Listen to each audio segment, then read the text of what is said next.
Good afternoon friends, welcome to our study classes. तो जैसे ही आप सब जानते हैं कि हमारा जो सीरीज़ चल रहा है हिंदी साहित्य के इतिहास वन लाइनर क्वेश्चन का जो हमारा सीरीज़ चल रहा है उसका आदिकाल, भक्तिकाल और रीतिकाल जो है हम कंप्लीट कर चुके हैं। अगर आपने अभी तक नहीं देखा तो आप जाके प्लेलिस्ट में देख सकते हैं। हिंदी साहित्य एमसीक्यू के नाम से एक प्लेलिस्ट है, वहाँ पर चेक कर सकते हैं। बहुत ही महत्वपूर्ण क्वेश्चन आंसर जो है हमने डिस्कस किए हैं इसके, और हमने आधुनिक काल जो है वो भी शुरू कर लिया है। इसके दोनों क्लास कंप्लीट हो चुके हैं और दोनों क्लास में हमने पूरा भारतेंदु युग कंप्लीट कर दिया है और द्विवेदी युग चल रहा है। द्विवेदी युग आप सब जानते हैं बहुत ही महत्वपूर्ण युग है हिंदी साहित्य का, जिसमें खड़ी बोली का बहुत अधिक विकास हुआ था इस युग में। और महावीर प्रसाद द्विवेदी जो कि सरस्वती पत्रिका के संपादक थे, उनका भी एक अहम रोल था खड़ी बोली का विकास करने में। तो आज उसी को जो है हम आगे बढ़ाएंगे, उसी को पढ़ेंगे आज द्विवेदी युग को। बहुत सारे क्वेश्चंस के रिलेटेड आते हैं, तो चलिए शुरू करते हैं आज के क्लास का पहला सवाल। द्विवेदी युग में ब्रज भाषा के उल्लेखनीय कवि कौन कौन हैं? ये क्वेश्चन अक्सर पूछ लिया जाता है, क्योंकि ब्रज भाषा में ना ही सिर्फ द्विवेदी युग में परंतु भारतेंदु युग में भी कई सारे काव्य लिखे गए। परंतु यहाँ पूछा गया है कि द्विवेदी युग में वो ब्रज भाषा के रिलेटेड कवि कौन थे। तो सर्वप्रथम जो आते हैं वो हैं जगन्नाथ दास रत्नाकर, जिन्होंने उद्धव शतक लिखा था, याद रखिएगा उद्धव शतक लिखा था। उसके बाद आते हैं सत्यनारायण कविरत्न, शिव संपत्ति, किशोरीलाल गोस्वामी, सुधाकर द्विवेदी और जगन्नाथ प्रसाद भानु। भानु जो है उनका उपनाम है। तो ये जो हैं ये प्रमुख द्विवेदी युग के ब्रज भाषा से रिलेटेड कवि हैं। मेनली आप जगन्नाथ दास रत्नाकर और सत्यनारायण कविरत्न का नाम याद रखिएगा, एग्जाम में जो है पूछ लिया जाता है। चलिए आगे बढ़ते हैं। नेक्स्ट क्वेश्चन, द्विवेदी युग के किस कवि को कविता कामिनी कांत, भारतेंदु, प्रत्यंजु, साहित्य सुधाकर आदि उपाधियों से विभूषित किया गया है? तो वो कौन से कवि हैं जिनको कि कविता कामिनी कांत की उपाधि दी गई है, भारतेंदु प्रत्यंजु की भी उपाधि दी गई है और साहित्य सुधाकर की भी उपाधि प्राप्त है? तो वो हैं नाथुराम शर्मा शंकर। शंकर जो है उनका उपनाम है, तो इसको जो है आप नोट करके रखिएगा। देखिए हिंदी साहित्य में जो विभिन्न साहित्यकार हैं उनको कई उपनाम दिए गए हैं, जैसे कि भारतेंदु हरिश्चंद्र और सूर्यकांत त्रिपाठी निराला और मैथिली शरण गुप्त जी को दद्दा कहा जाता है। तो उपनाम जो है इसको याद रखिएगा, बहुत ही महत्वपूर्ण है ये आपके एग्जाम के पॉइंट ऑफ व्यू। तो चलिए आगे बढ़ते हैं। नाथुराम शर्मा के काव्य की प्रमुख विशेषता क्या थी? तो उनकी प्रमुख विशेषता थी अतिशयोक्ति पूर्णता। ठीक है, याद रखिएगा अतिशयोक्ति पूर्णता उनके काव्य की प्रमुख विशेषता एक मानी जाती है। नेक्स्ट क्वेश्चन, भारतोत्थान, भारत प्रशंसा, जॉर्ज वंदना, बाल विधवा आदि किसकी कविताएं हैं? तो ये जो है ये श्रीधर पाठक ने लिखी। चलिए नेक्स्ट क्वेश्चन,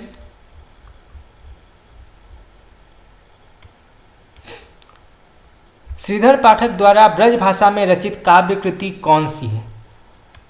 तो श्रीधर पाठक ने जो ब्रज भाषा में लिखा है एक काव्य कृति, उसका नाम क्या है? तो वो है काश्मीर सुषमा। ठीक है, याद रखिएगा एग्जाम में आ सकता है ये, काश्मीर सुषमा। नेक्स्ट क्वेश्चन, श्रीधर पाठक ने किस अंग्रेजी कवि की कृतियाँ हर्मिट, डेजर्टेड विलेज और ट्रैवलर का काव्यानुवाद किया है? तो श्रीधर पाठक ने भी कई सारे पाश्चात्य काव्य कृतियों की अनुवाद किया है या उसे ट्रांसलेट किया है। तो वो कवि कौन है? तो वो है गोल्डस्मिथ। याद रखिएगा उनका नाम है गोल्डस्मिथ। ये भी जो है एग्जाम में आ सकता है ये क्वेश्चन। नेक्स्ट क्वेश्चन, गोल्डस्मिथ की कृति एवं श्रीधर पाठक द्वारा अनुवाद। तो यहाँ पे जो है कहा गया है कि गोल्डस्मिथ की वो कौन कौन सी रचनाएं हैं जिसको श्रीधर पाठक ने अनुवाद किया था या ट्रांसलेट किया था? तो वो हैं, पहला आता है हर्मिट। याद रखिएगा हर्मिट, ये ओरिजिनल नाम है ये गोल्डस्मिथ का। इसको अनुवाद किया था एकांतवासी योगी के नाम से। किन्होंने किया था? श्रीधर पाठक ने किया था, ये याद रखिएगा। फिर आता है डेजर्टेड विलेज, इसका अनुवाद किया था उजड़ ग्राम नाम से। याद रखिएगा उजड़ ग्राम नाम से किया था। और फिर आता है द ट्रैवलर, इसका अनुवाद किया था शांत पथिक के नाम से। तो ये जो है आप याद रखिए, मान लीजिए एग्जाम में क्वेश्चन आ जाता है कि एकांतवासी योगी का अनुवाद किस कृति से हुआ है, तो वो हुआ है हर्मिट से। तो ऐसे जो है क्वेश्चन पूछा जा सकता है। चलिए आगे बढ़ते हैं नेक्स्ट क्वेश्चन। प्रकृति चित्रण की दृष्टि से द्विवेदी युग के प्रमुख कवि कौन है? तो वो कौन से प्रमुख कवि हैं जिनको प्रकृति चित्रण की दृष्टि से एक श्रेष्ठ कवि माना जाता है? तो वो है श्रीधर पाठक। ठीक है, याद रखिएगा, श्रीधर पाठक। Next question. महावीर प्रसाद द्विवेदी द्वारा रचित एवं अनुदित काव्य कृतियों की संख्या लगभग कितनी है? तो कितनी इनकी संख्या मानी गई है काव्य कृतियों की आचार्य महावीर प्रसाद द्विवेदी के द्वारा? तो वो है 80। याद रखिएगा, 80 मानी गई है उनके कुल काव्य कृतियों की संख्या। नेक्स्ट क्वेश्चन पंक्ति पढ़ते हैं, बहुत ही महत्वपूर्ण पंक्ति है, एग्जाम में पूछा जा सकता है। तुम ही अन्नदाता भारत के सचमुच बैलराज महाराज, बिना तुम्हारे हो जाते हम दाना दाना को मोहताज। ये पंक्ति किसने कही? तो ये कही है महावीर प्रसाद द्विवेदी ने। बहुत ही महत्वपूर्ण पंक्ति है, एग्जाम में पूछा जा सकता है इसको। Next question. खड़ी बोली का प्रथम महाकाव्य कौन सा है? हम पहले पढ़ चुके हैं ये। तो खड़ी बोली का प्रथम महाकाव्य जो है, हमेशा याद रखिएगा, प्रिय प्रवास माना गया है। और इसका जो समय काल है वो है 1914। ठीक, याद रखिएगा, 1914 में इसको लिखा गया था और ये खड़ी बोली का प्रथम महाकाव्य माना गया है। Next question. किस कवि ने राधा कृष्ण को सामान्यतः नायक नायिका के स्तर से ऊपर उठाकर विश्व सेवी और तथा विश्व प्रेमी के रूप में चित्रित किया था? तो ऐसे कौन से कवि हैं जिन्होंने राधा और कृष्ण को सामान्यतः नायक और नायिका के स्तर से ऊपर उठाकर विश्व सेवी तथा विश्व प्रेमी के रूप में चित्रित किया था? वो है हरिओद। याद रखिएगा, हरिओद ने किया था। इनका पूरा नाम है अयोध्या सिंह उपाध्याय हरिओद। प्रिय प्रवास में ये उल्लेखित है। ठीक है, याद रखिएगा, प्रिय प्रवास में इन्होंने उल्लेखित किया है। इसको जो है नोट कर लीजिए, एग्जाम में पूछा जा सकता है। Next question. अयोध्या सिंह उपाध्याय हरिओद कृत महाकाव्य कौन से हैं? तो पहला जो हम पढ़ चुके हैं प्रिय प्रवास, जो कि 1914 में लिखा गया था। और दूसरा है वैदेही वनवास, एक और महत्वपूर्ण कृति है हरिओद जी की। ये लिखा गया था 1940 में। ठीक है, याद रखिएगा, 1940 में इसको लिखा गया था। Next question. हरिओद द्वारा ब्रज भाषा में रचित रीति ग्रंथ कौन सा है? तो हरिओद द्वारा जो है ब्रज भाषा में रचित रीति ग्रंथ माना गया है रस कलश। ठीक है, याद रखिएगा, रस कलश। Next question. किस कवि ने पति प्रेमिका, परिवार प्रेमिका, लोक सेविका आदि नवीन नायिकाओं का उल्लेख किया है?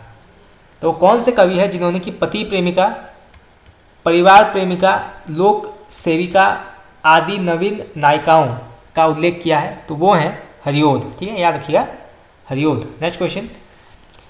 हरिओद को किस कृति पर हिंदी का सर्वोत्तम पुरस्कार मंगला प्रसाद पारितोषिक प्रदान किया गया था? बहुत ही महत्वपूर्ण क्वेश्चन है, एग्जाम में पूछा गया था ये।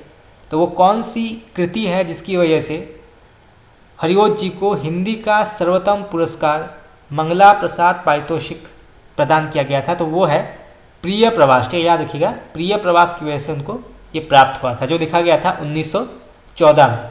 Next question. द्विवेदी युग के किस कवि को कवि सम्राट के रूप में स्मरण किया जाता है? तो किस कवि को जो है कवि सम्राट भी कहा जाता है द्विवेदी युग के? तो वो है हरिओद जी। ठीक है, याद रखिएगा, हरिओद जी। Next question. द्विवेदी युग के किस कवि को हिंदी साहित्य सम्मेलन का सभापति बनाकर सम्मानित किया गया? तो वो कौन से कवि हैं जिनको द्विवेदी युग में हिंदी साहित्य सम्मेलन का सभापति बनाकर सम्मानित किया गया था? तो वो है हरिओद जी। ठीक है। नेक्स्ट क्वेश्चन, एक पंक्ति पढ़ते हैं, बहुत ही महत्वपूर्ण पंक्ति एग्जाम में आ सकता है। प्रिय पति वो मेरा प्राण प्यारा कहाँ है, दुख जलनिधि डूबी का सहारा कहाँ है? ये पंक्ति किसने कही? तो ये कही है हरिओद जी ने। ठीक है, हरिओद जी ने ये पंक्तियाँ लिखी है। Next question. रामचरित चिंतामणि नामक प्रबंध काव्य के रचयिता कौन है? तो रामचरित चिंतामणि नामक प्रबंध काव्य के रचयिता है रामचरित उपाध्याय। ठीक है, याद रखिएगा, रामचरित उपाध्याय। Next question. गया प्रसाद शुक्ल स्नेही ने किस उपनाम से राष्ट्रभक्ति परक कविताएं लिखी? तो गया प्रसाद शुक्ल स्नेही ने जो है किस उपनाम से राष्ट्रभक्ति परक कविताएं लिखी थी, तो वो है त्रिशूल, याद रखिएगा, त्रिशूल नाम से लिखी थी उन्होंने। नेक्स्ट क्वेश्चन, सुकवि नामक काव्य पत्रिका का संपादन किसने किया था? तो सुकवि नामक काव्य पत्रिका से संपादन किया था गया प्रसाद शुक्ल स्नेही ने, ठीक है। इस नाम से जो है उन्होंने काव्य पत्रिका का संपादन किया था। ये हम पहले पढ़ चुके हैं, जैसे कि सुकवि की उपाधि किसको प्राप्त थी? अंबिका दत्त व्यास को प्राप्त थी, भारतेंदु युग के जो थे। परंतु यहाँ पे जो है सुकवि नामक काव्य पत्रिका का संपादन जो है किया था स्नेही जी ने। सुकवि जो है काव्य पत्रिका निकली थी द्विवेदी युग में, तो इसमें जो है आप कंफ्यूज मत होइएगा, ठीक है। चलिए आगे बढ़ते हैं। नेक्स्ट क्वेश्चन,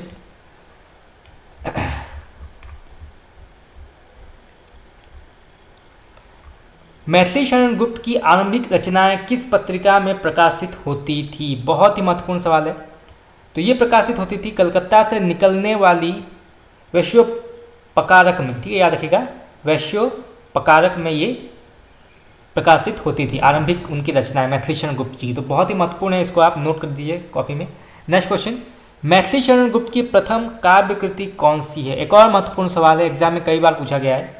तो उनकी जो प्रथम काव्य कृति थी वो थी रंग में भंग, ठीक है, याद रखिएगा, रंग में भंग, और ये निकला था 1909 में, ठीक है, याद रखिएगा, बहुत ही इंपॉर्टेंट है, एग्जाम में जो है समय काल पूछ लिया जाता है। तो ये 1909 में प्रकाशित हुआ था। नेक्स्ट क्वेश्चन, पंक्ति पढ़ते हैं, हे मातृभूमि तू सत्य ही सगुण मूर्ति सर्वेश की।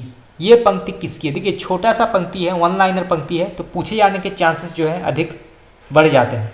तो ये पंक्ति लिखी है मैथिली शरण गुप्त जी ने, ठीक है, याद रखिएगा, गुप्त जी ने लिखी है। नेक्स्ट क्वेश्चन, मैथिली शरण गुप्त कृत साकेत क्या है, यानी किस प्रकार की कृति मानी गई है वो?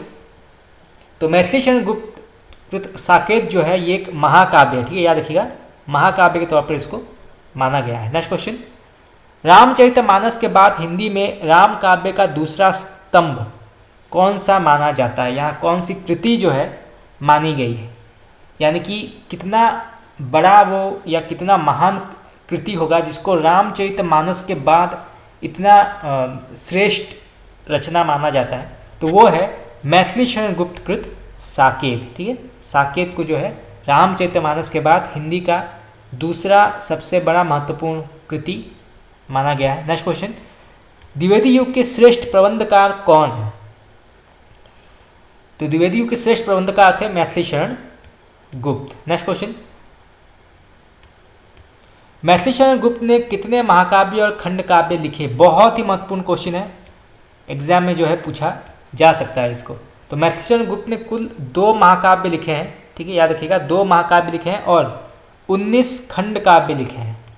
बहुत ही महत्वपूर्ण है, एग्जाम में पूछा जा सकता है। मान लीजिए क्वेश्चन आ जाता है कि कितने खंड काव्य लिखे गए हैं मैथिली शरण गुप्त के द्वारा, तो 19 खंड काव्य लिखे गए। नेक्स्ट क्वेश्चन, मैथिली शरण गुप्त की सर्वाधिक प्रसिद्ध कृति कौन सी है? बहुत ही महत्वपूर्ण सवाल है, उनकी सबसे प्रसिद्ध कृति कौन सी मानी जाती है? तो वो है भारत भारती, ठीक है, याद रखिएगा, भारत भारती जो लिखी गई थी 1912 में, ठीक है, 1912 में लिखी गई थी इसको।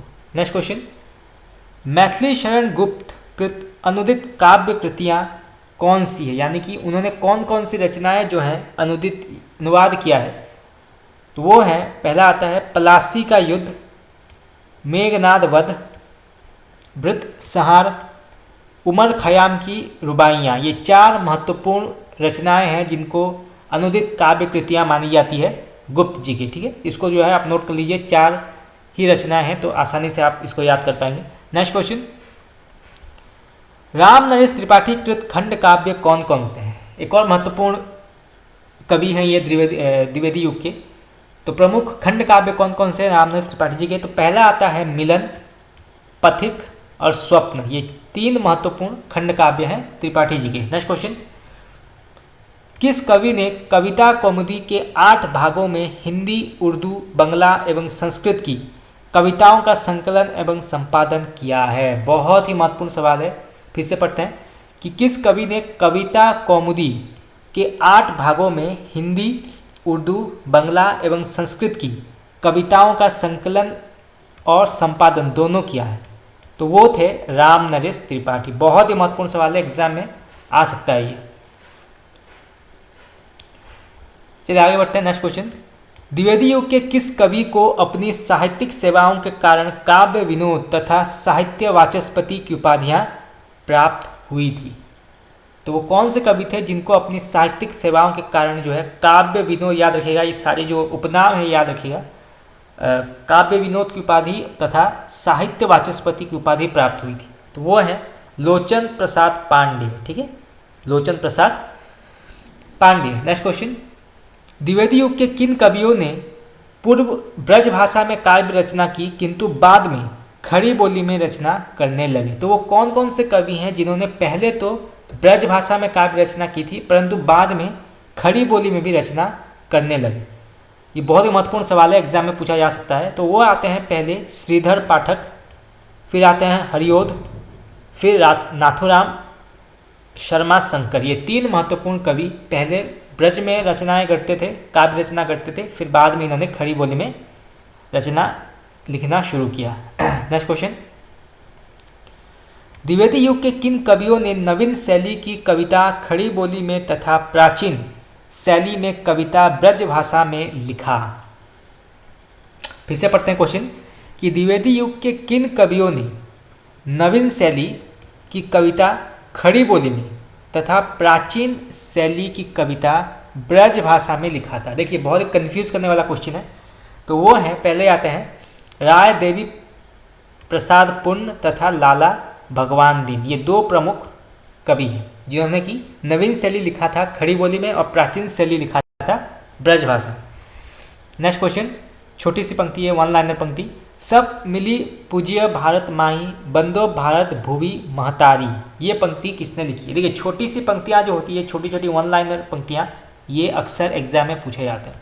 तो ये पंक्ति लिखी है सत्यनारायण कविरत्न। नेक्स्ट क्वेश्चन, जगन्नाथ दास रत्नाकर आरंभ में किस उपनाम से उर्दू में कविता लिखते थे? तो वो लिखते थे जकी के नाम से। याद रखिएगा उनका उपनाम था जकी जब वो उर्दू में लिखा करते थे रचनाएं। नेक्स्ट क्वेश्चन, बिहारी रत्नाकर के संपादक कौन है? तो बिहारी रत्नाकर के संपादक हैं जगन्नाथ दास रत्नाकर। नेक्स्ट क्वेश्चन, द्विवेदी युग के सर्वश्रेष्ठ प्रगतिकार माने जाते हैं कौन? तो द्विवेदी युग के सर्वश्रेष्ठ प्रगीतकार कौन माने जाते हैं? तो वो माने जाते हैं मुकुटधर पांडे।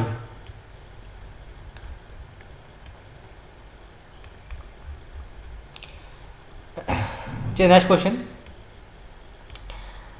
काव्य भाषा के रूप में खड़ी बोली की प्रतिष्ठा किस युग में हुई? मैं पहले आपको बता चुका हूं कि काव्य भाषा के रूप में खड़ी बोली की प्रतिष्ठा जो है वो द्विवेदी युग में शुरू हो गई थी। नेक्स्ट क्वेश्चन, हे कविते तथा सर्गो नरक ठेकना नाही किसकी कविता है? दो महत्वपूर्ण कविताएं हैं ये, एग्जाम में कई बार पूछा गया है कि हे कविते तथा सर्गो नरक ठेकना नाही, ये किसकी कविता है? तो ये महावीर प्रसाद द्विवेदी जी ने लिखा है। ठीक है,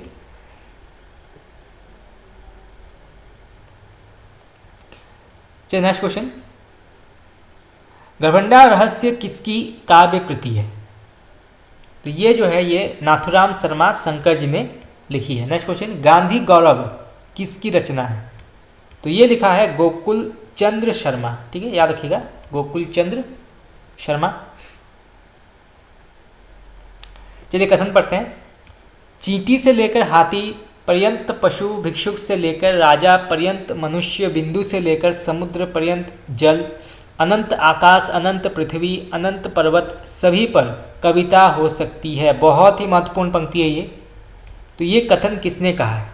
तो ये कहा है महावीर प्रसाद द्विवेदी जी ने कवि कर्तव्य निबंध में। ठीक है, याद रखिए किस में कहा गया है?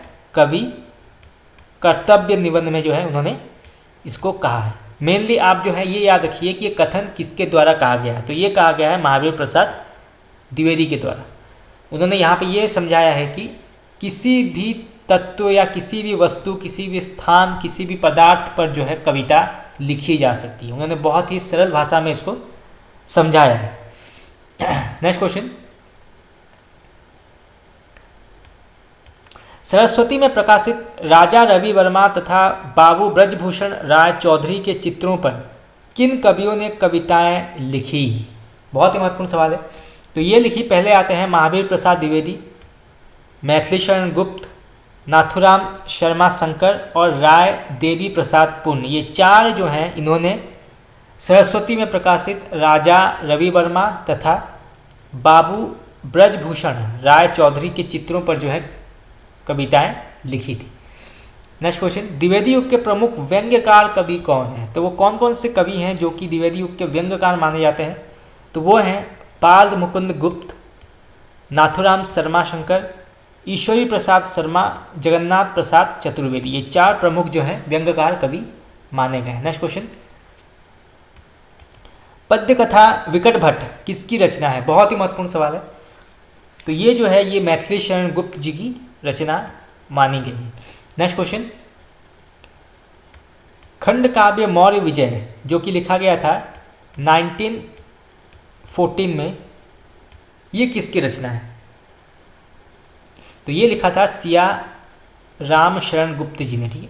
नेक्स्ट क्वेश्चन, जगन्नाथ दास रत्नाकर कृत उद्धव शतक क्या है? यानी किस प्रकार की रचना मानी गई है उद्धव शतक रत्नाकर के द्वारा रचित? तो ये जो है ये प्रबंध मुक्तक काव्य मानी गई है। ठीक है, याद रखिएगा, प्रबंध मुक्तक काव्य।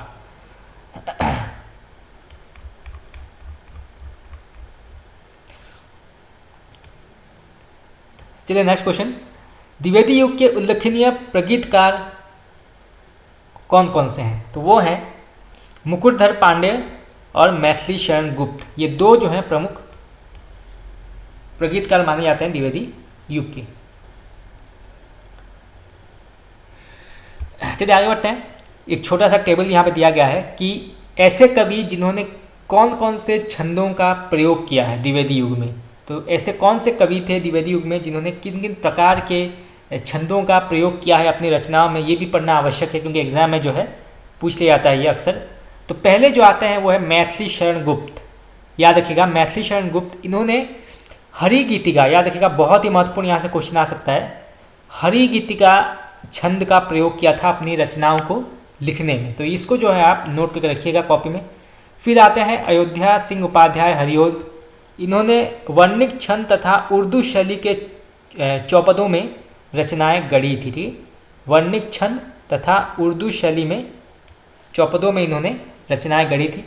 फिर आते हैं नाथुराम शर्मा शंकर। इन्होंने कवित्व छंद प्रयोग किया था अपनी रचनाओं में। ठीक है। फिर आते हैं राय देवी प्रसाद पुण्य। इन्होंने कुंडलियाँ छंद का प्रयोग किया था रचनाएं गढ़ने में। फिर आते हैं गोपाल शरण सिंह। इन्होंने कवित्व सवैया छंद का प्रयोग किया था। फिर आते हैं गया प्रसाद शुक्ल स्नेही। इन्होंने उर्दू ब्रह्मे का छंद का प्रयोग किया था। और लाला भगवान दीन ने जो है इन्होंने भी उर्दू ब्रह्मे का यूज़ किया था, छंद का प्रयोग किया था रचनाएं गढ़ने में। तो मेनली जो है आप मैथिली शरण गुप्त जी की गुप्त जी के बारे में याद रखिएगा और हरिओद जी के बारे में याद रखिएगा क्योंकि इन दोनों के इनके बारे में जो है क्वेश्चन पूछ लिया जाता है एग्जाम में।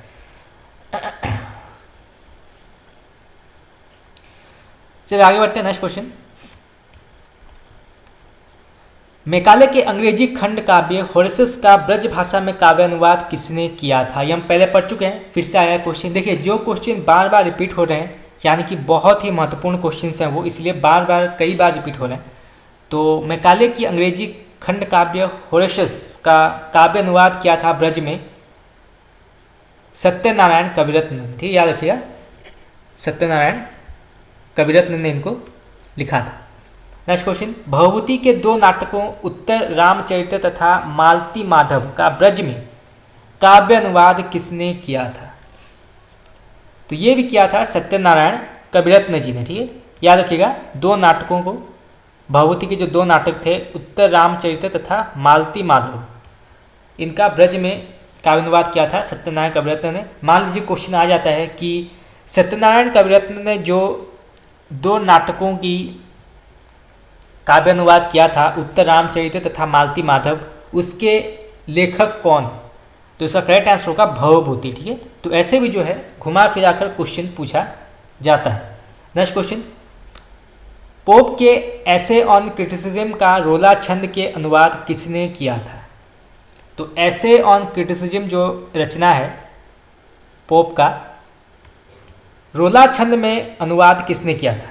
तो ये किया था जगन्नाथ दास रत्नाकर ने। ठीक, याद रखिएगा, जगन्नाथ दास रत्नाकर ने किया था ये समालोचनादर्श में। इनकी जो रचना है समालोचनादर्श, उसमें ये उल्लेखित है। तो देखिए कई सारे क्वेश्चन यहाँ से बन सकते हैं। मान लीजिए कि एग्जाम्पल के तौर पर जैसे क्वेश्चन आ गया कि पोप के ऐसे ऑन क्रिटिसिज्म में कौन से छंद का प्रयोग किया था रत्नाकर जी ने अनुवाद करने में? तो रोला छंद आ जाता है। किस ग्रंथ में ये मिलता है? तो समालोचना आदर्श में मिलता है। किसकी ये रचना थी? तो पोप की रचना थी। किसने अनुवाद किया था? जगन्नाथ दास रत्नाकर ने किया था। तो ऐसे कई सारे 4-5 क्वेश्चन यहाँ से बन सकते हैं। नेक्स्ट क्वेश्चन, जो काव्य अनिवार्य नहीं वो सारी कलात्मकता के बावजूद श्रेष्ठ नहीं हो सकता। रत्नाकर के काव्य के संदर्भ में ये कथन किस आलोचक का है? तो ये क्या कहा है? पंडित नंदुलारे वाजपेयी ने। ठीक है, बहुत ही महत्वपूर्ण कथन है, एग्जाम में पूछा जा सकता है।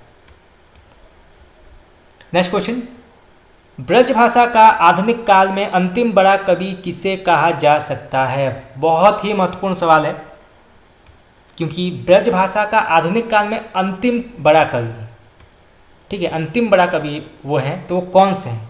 तो वो हैं जगन्नाथ दास रत्नाकर। ठीक है, नोट कर लीजिए, एग्जाम में आ सकता है। नेक्स्ट क्वेश्चन, खड़ी बोली के प्रथम स्वच्छंदतावादी कवि कौन माने जाते हैं?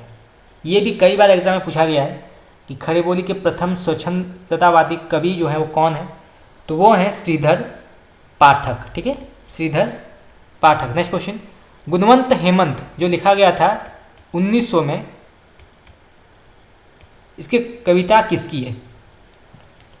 तो ये लिखा है श्रीधर पाठक जी ने।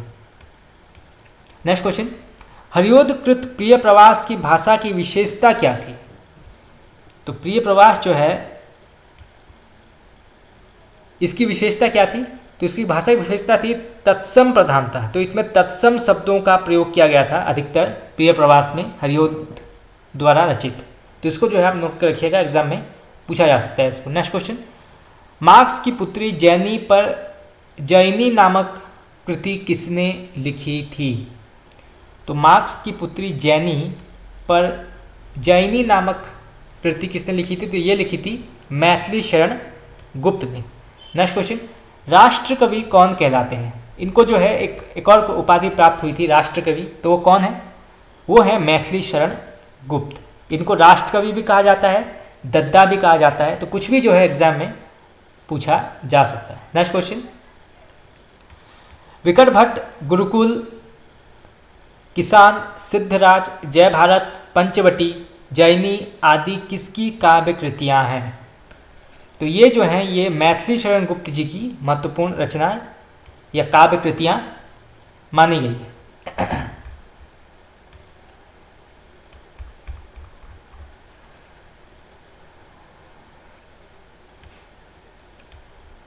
चलिए आगे बढ़ते हैं। नेक्स्ट क्वेश्चन, ये बहुत ही महत्वपूर्ण पंक्ति, इसको पढ़ते हैं, कई बार एग्जाम में पूछा गया, ये नेट में पूछा गया था।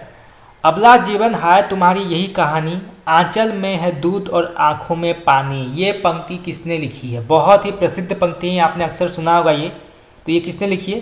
तो ये लिखी है मैथिली शरण गुप्त ने। ठीक है, इसको नोट कर रखिए, एग्जाम में आ सकता है ये। किस कृति को मैथिली शरण गुप्त ने अनुकांद छंद में लिखा है? तो कौन सी कृति है जिसको अनुकांद छंद में लिखा गया है? तो वो है मेघनाद बध। ठीक है, याद रखिएगा, मेघनाद वध, इसको अनुकांद छंद में लिखा था गुप्त जी ने। नेक्स्ट क्वेश्चन, पंडित रामचंद्र शुक्ल का काव्य संग्रह किस नाम से छपा? तो ये छपा था हृदय का मधुर भाषा। ठीक है। Next question, light of Asia का बुद्ध चरित्र नाम से ब्रज भाषा में अनुवाद किसने किया था? तो लाइट ऑफ एशिया का बुद्ध चरित्र के नाम से ब्रज भाषा में अनुवाद किया था आचार्य शुक्ल ने। बहुत ही महत्वपूर्ण सवाल है, एग्जाम में पूछा जा सकता है इसको। नेक्स्ट क्वेश्चन, आचार्य शुक्ल की कविताओं का प्रमुख विषय क्या था? तो आचार्य शुक्ल जो रचनाएं लिखा करते थे या जो कविताएं लिखा करते थे उसका प्रमुख विषय क्या होता था? तो वो होता था प्रकृति चित्रण। ठीक है, याद रखिएगा, प्रकृति चित्रण। नेक्स्ट क्वेश्चन, पोप के ऐसे ऑन क्रिटिसिज्म का समालोचनादर शीर्षक से ब्रज भाषा में काव्य अनुवाद किसने किया था? देखिए वही सवाल जो है फिर से पूछ लिया गया, यानी बहुत ही महत्वपूर्ण सवाल है ये। तो ये क्या था आप सब जानते हैं, रत्नाकर जी ने किया था। नेक्स्ट क्वेश्चन, श्रीधर पाठक ने एकांतवासी योगी की रचना खड़ी बोली में किस ढंग पर लिखी है? बहुत ही महत्वपूर्ण सवाल है ये। तो ये लिखी है लावनी या ख्याला के ढंग पर। ठीक है, याद रखिएगा, लावनी या ख्याला के ढंग पर जो है एकांतवासी योगी की रचना जो है खड़ी बोली में लिखी गई थी। नेक्स्ट क्वेश्चन, आचार्य शुक्ल ने हिंदी साहित्य में सच्चे स्वच्छंदतावाद का प्रवर्तक किसे माना है? देखिए वही सवाल जो है फिर से पूछ लिया गया, परंतु यहाँ पे एक चीज़ ऐड किया गया कि यहाँ पे आचार्य शुक्ल का नाम दिया गया है। तो इन्होंने जो है कहा था कि हिंदी साहित्य के सच्चे स्वच्छंदतावादी प्रवर्तक जो हैं वो हैं श्रीधर पाठक। ठीक है, याद रखिएगा, श्रीधर पाठक।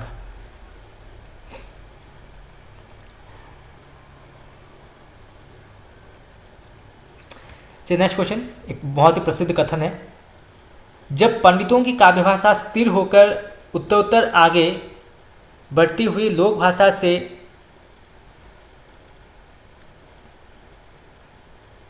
ये थोड़ा सा मिट गया है, तो इसको मैं बाद में आपको करेक्शन करके बता दूंगा। ठीक है, थोड़ा सा यहाँ पे देखिए एरर हो गया है, तो इसको हम बाद में पढ़ेंगे। चलिए नेक्स्ट क्वेश्चन, नागरी तेरी यह दशा अयोध्या का विलाप किसकी कविता है? तो नागरी तेरी यही दशा और अयोध्या का विलाप ये लिखा है महावीर प्रसाद द्विवेदी जी ने। ठीक है, इसको नोट कर लीजिए, एग्जाम में आ सकता है ये। नेक्स्ट क्वेश्चन, मैथिली शरण गुप्त कृत दो प्रसिद्ध महाकाव्य कौन से हैं? बहुत ही महत्वपूर्ण सवाल है। हम पहले पढ़ चुके हैं कि उन्होंने 2 महाकाव्य लिखे हैं और 19 खंड काव्य लिखे हैं मैथिली शरण गुप्त ने। तो 2 महाकाव्य कौन से हैं? पहला आता है साकेत, ठीक है, और फिर आता है द्वापर। नेक्स्ट क्वेश्चन, मैथिली शरण गुप्त कृत साकेत के किस सर्ग में उर्मिला का वियोग वर्णन है? तो वो कौन से 2 प्रमुख सर्ग हैं साकेत रचना में जिसमें कि उर्मिला का वियोग वर्णन किया गया है? तो वो हैं 9वें और 10वें सर्ग में। ठीक है, याद रखिएगा, 9 और 10 में जो है उर्मिला का वियोग वर्णन किया गया है। बहुत ही इंपॉर्टेंट क्वेश्चन है, एग्जाम में पूछा जा सकता है इसको, तो उसको आप नोट कर लीजिए।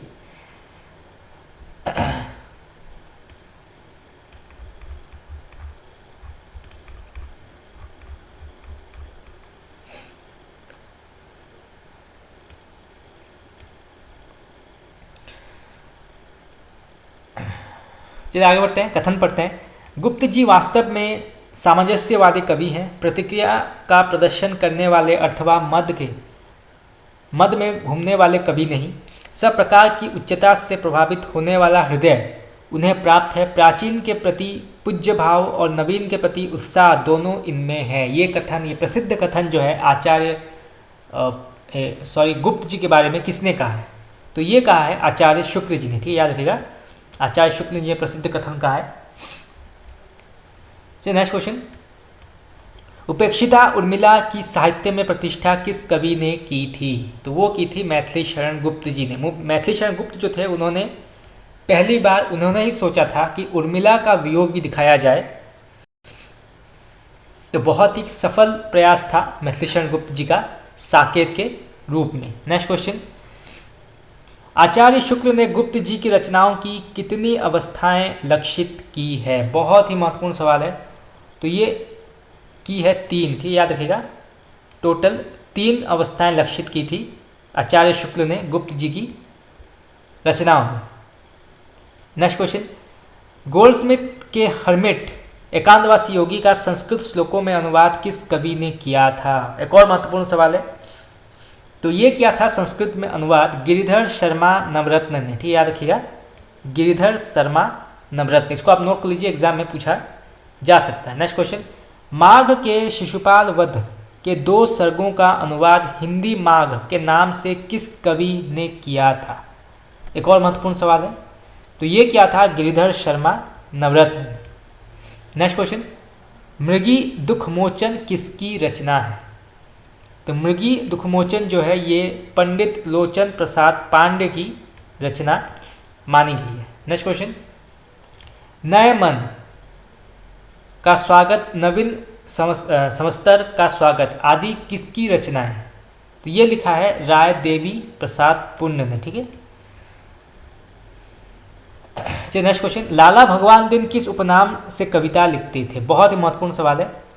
तो ये दिन नाम से ही कविता लिखा करते थे। ठीक है, तो ये तो बहुत आसान है, आप आसानी से याद कर सकते हैं इसको। नेक्स्ट क्वेश्चन, दलित कुसुम वन विहंगम आश्वासन किसकी कविता है? तो दलित कुसुम वन विहंगम एवं आश्वासन जो है ये पंडित रूप नारायण पांडे जी की प्रमुख रचनाएं मानी गई है। नेक्स्ट क्वेश्चन, कविता का विषय मनोरंजन एवं उपदेश जनक होना चाहिए। यमुना के किनारे केली कौतूहल का अद्भुत वर्णन बहुत हो चुका, न परिक्याओं पर प्रबंध लिखने की कोई आवश्यकता है और न शिकायों के गतागत की पहेली बुझाने की। ये कथन किसने कही है? तो ये प्रसिद्ध कथन जो है ये महावीर प्रसाद द्विवेदी ने कही थी, जब उन्होंने ये कहा था कि कविता का विषय जो है वो बदलना चाहिए, कविता का एकमात्र विषय होना चाहिए मनोरंजन एवं उपदेश जनक। ठीक है, इस तरह से उन्होंने आलोचना की थी। नेक्स्ट क्वेश्चन, द्विवेदी युग में गद्य पद्य की भाषा खड़ी बोली हो गई, इसका श्रेय किसे है? बहुत ही महत्वपूर्ण सवाल है, हम कई बार इसको पढ़ चुके हैं। तो द्विवेदी युग में गद्य और पद्य दोनों की भाषा जो है खड़ी बोली करने का जो सबसे बड़ा श्रेय है वो जाता है महावीर प्रसाद द्विवेदी जी को। बहुत ही महत्वपूर्ण कवि थे ये हिंदी साहित्य के। नेक्स्ट क्वेश्चन, मैथिली शरण गुप्त की पहली कविता कौन सी है? तो ये है हेमंत। ठीक है, याद रखिएगा हेमंत, जो 1905 में लिखी गई थी। ठीक है, 1905 में, और ये सरस्वती पत्रिका में प्रकाशित हुई थी। देखिए यहाँ से 3-4 क्वेश्चन यहाँ से बनते हैं। नेक्स्ट क्वेश्चन, मैथिली शरण गुप्त ने भारत की रचना किस ग्रंथ में की थी? यहाँ भारत भारती होगा। ठीक है, तो मैथिली शरण गुप्त ने भारत भारती की रचना किस ग्रंथ की प्रतिक्रिया में की थी? तो ये की थी मुदस्से हाली में। ठीक है, याद रखिएगा मुदस्से हाली के प्रतिक्रिया में इन्होंने की थी। नेक्स्ट क्वेश्चन, भारत दर्पण किसकी रचना है? या फिर जिसे हम कहते हैं मुदस्से कैफी। तो भारत दर्पण जो है ये ब्रजमोहन दत्तात्रेय कैफी जी की रचना मानी गई है। नेक्स्ट क्वेश्चन, मैथिली शरण गुप्त कृत साकेत में कितने सर्ग हैं? बहुत ही महत्वपूर्ण सवाल है, इसको आप नोट कर लीजिए अपनी कॉपी में। कितने सर्ग जो है माने गए हैं साकेत में? तो कुल सर्ग माने गए हैं 12। ठीक है, याद रखिएगा 12। नेक्स्ट क्वेश्चन, 1908 में सरस्वती में भुजंग भूषण भट्टाचार्य के नाम से कवियों की उर्मिला विषयक उदासीनता शीर्षक लेख किसने लिखी थी? तो ये लिखी थी महावीर प्रसाद द्विवेदी जी ने। ठीक है, नेक्स्ट क्वेश्चन, मैथिली शरण गुप्त कृत यशोधरा क्या है? तो यशोधरा की कृति क्या है? तो ये एक चंपू काव्य है। ठीक है, याद रखिएगा चंपू काव्य है।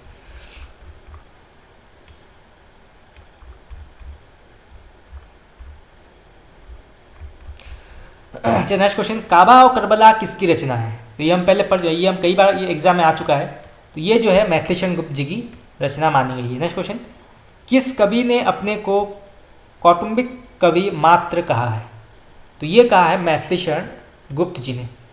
नेक्स्ट क्वेश्चन, महावीर प्रसाद द्विवेदी की प्रेरणा एवं प्रोत्साहन से लिखने वाले कवि कौन है? यानी कि महावीर प्रसाद द्विवेदी जी ने किन किन कवियों को प्रोत्साहित किया था रचनाएं लिखने में? तो वो हैं, पहले आते हैं प्रथम स्थान में मैथिली शरण गुप्त, फिर आते हैं नाथुराम शंकर, राय देवी प्रसाद पुण्य, लाला भगवान दिन, रामचरित उपाध्याय, गया प्रसाद शुक्ल स्नेही, रूप नारायण पांड्य, लोचन प्रसाद पांड्य। तो ये जो है ये प्रमुख रचनाकार हैं जिन्होंने महावीर प्रसाद द्विवेदी के मार्गदर्शन में और उनके प्रोत्साहन में जो है रचनाएं लिखी, और इनकी जो रचनाएं हैं ये सरस्वती पत्रिका में भी प्रकाशित हुई थी। इसीलिए जो है द्विवेदी युग बहुत ही महत्वपूर्ण युग हो जाता है हिंदी साहित्य का, क्योंकि इस युग में बहुत महत्वपूर्ण और बहुत सारे रचनाकार जो है हिंदी साहित्य को प्राप्त हुए थे। चलिए नेक्स्ट क्वेश्चन, भारत प्रताप भानु उच्च उदयाचल से कोहरा बुद्धि का चीर हटता है। ये पंक्ति जो है ये किसने लिखी है? छोटा सा पंक्ति है ये, तो एग्जाम में पूछा जा सकता है। तो ये लिखा है जगन्नाथ दास रत्नाकर ने। नेक्स्ट क्वेश्चन, आचार्य शुक्ल ने श्रीधर पाठक के बाद स्वच्छंदाबाद का दूसरा कवि किसे माना है? एक और महत्वपूर्ण सवाल है। तो पहला जो है उन्होंने माना था श्रीधर पाठक को। अब श्रीधर पाठक के बाद दूसरा स्वच्छंदावादी कवि कौन है? तो वो है राम नरेश त्रिपाठी। ठीक है, पहले आते हैं श्रीधर पाठक और दूसरे आते हैं राम नरेश त्रिपाठी। नेक्स्ट क्वेश्चन, जगत सच्चाई सार ये किसकी रचना है? तो ये जो है ये श्रीधर पाठक की रचना मानी गई है। नेक्स्ट क्वेश्चन, श्रीधर पाठक की खड़ी बोली की प्रथम कविता कौन सी है? तो श्रीधर पाठक की खड़ी बोली प्रथम कविता जो है वो गुणवंत हेमंत मानी गई है। ठीक है, याद रखिएगा, गुणवंत हेमंत। नेक्स्ट क्वेश्चन, अनाथ जो कि 1997 में लिखी गई थी, 1917 में लिखी गई थी। अनाथ 1917 में किसकी रचना है? ये जो है ये सिया राम शरण गुप्त जी की रचना मानी गई। नेक्स्ट क्वेश्चन,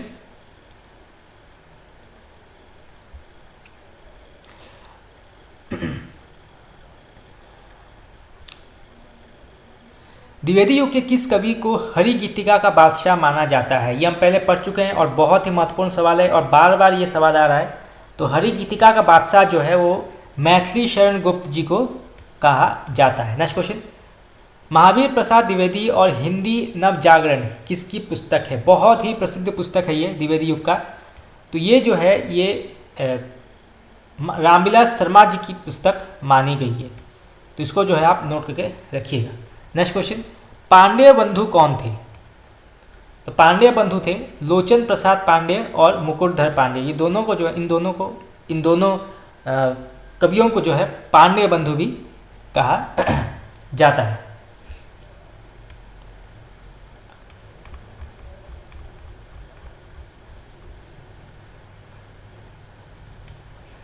नेक्स्ट क्वेश्चन, बंगला कवि माइकल मधुसूदन के मेघनाद वध का काव्यानुवाद मैथिली शरण गुप्त ने किस उपनाम से किया था? बहुत ही महत्वपूर्ण सवाल है ये।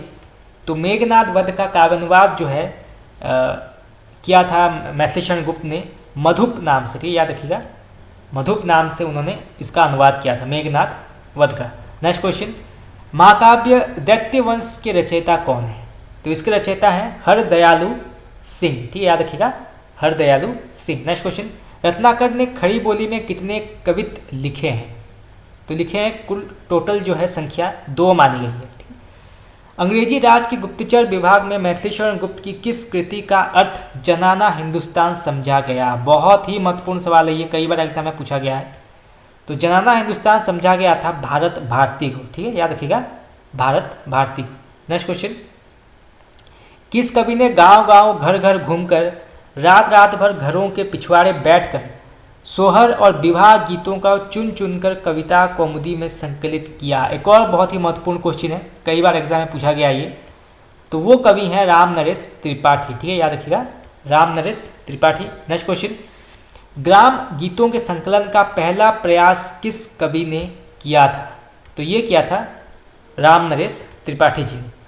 नेक्स्ट क्वेश्चन, मैथिली शरण गुप्त को किस कृति के आधार पर राष्ट्र कवि कहा जाता है? बहुत ही महत्वपूर्ण कथन है ये, या क्वेश्चन है, एग्जाम में आ सकता है। तो उनको राष्ट्र कवि की उपाधि प्राप्त हुई थी भारत भारती की वजह से। ठीक है, याद रखिएगा, भारत भारती। नेक्स्ट क्वेश्चन, आधुनिक काल में खड़ी बोली का प्रथम कवि किसे माना जाता है? तो आधुनिक काल में खड़ी बोली का प्रथम कवि जो है वो श्रीधर पाठक को माना गया है। नेक्स्ट क्वेश्चन, धराधर धावन शीर्षक से कालिदास कृत मेघदूत का पद्यबद्ध अनुवाद किस कवि ने किया था? तो ये किया था राय देवी प्रसाद पुण्य ने। ठीक है, याद रखिएगा।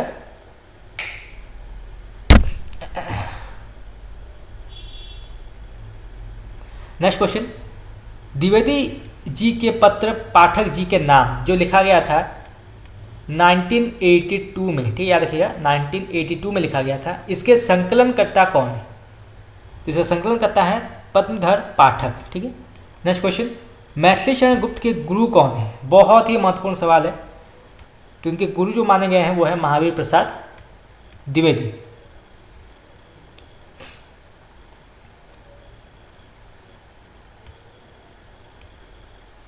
नेक्स्ट क्वेश्चन, चलिए आगे बढ़ते हैं। महर्षि गुप्त मूलतः भक्त कवि हैं, यानी जो महर्षि गुप्त जो है वो किस के भक्त कवि थे? तो वो थे राम भक्त कवि, ठीक है, याद रखिएगा, वो एक राम भक्त कवि के तौर पर माने जाते हैं। नेक्स्ट क्वेश्चन, किसने खड़ी बोली काव्य को नीरस और कर्णकटु कहा था? बहुत ही महत्वपूर्ण क्वेश्चन है ये। तो किस खड़ी बोली काव्य को जो है नीरस और कर्णकटु कहा था? तो वो पदम सिंह शर्मा जी ने कहा था, ठीक है, याद रखिएगा, पदम सिंह शर्मा जी ने कहा था खड़ी बोली को नीरस और कर्णकटु, खड़ी बोली काव्यों को। नेक्स्ट क्वेश्चन, साहित्य को ज्ञान राशि का संचित कोष किसने कहा था? ये कई बार एग्जाम में पूछा गया है, तो इसको आप नोट कर रखिए कि साहित्य को ज्ञान राशि का संचित कोष ये कहा था महावीर प्रसाद द्विवेदी जी ने, ठीक है। नेक्स्ट क्वेश्चन, भाषा और साहित्य के व्यवस्थापक के रूप में कौन जाने जाते हैं? एक और महत्वपूर्ण सवाल है ये। तो भाषा और साहित्य के व्यवस्थापक के रूप में माने जाते हैं महावीर प्रसाद द्विवेदी, ठीक है। तो फ्रेंड्स, आज के लिए इतना ही। आज जो है हमने और भी महत्वपूर्ण जो क्वेश्चन आंसर्स है वो डिस्कस किए।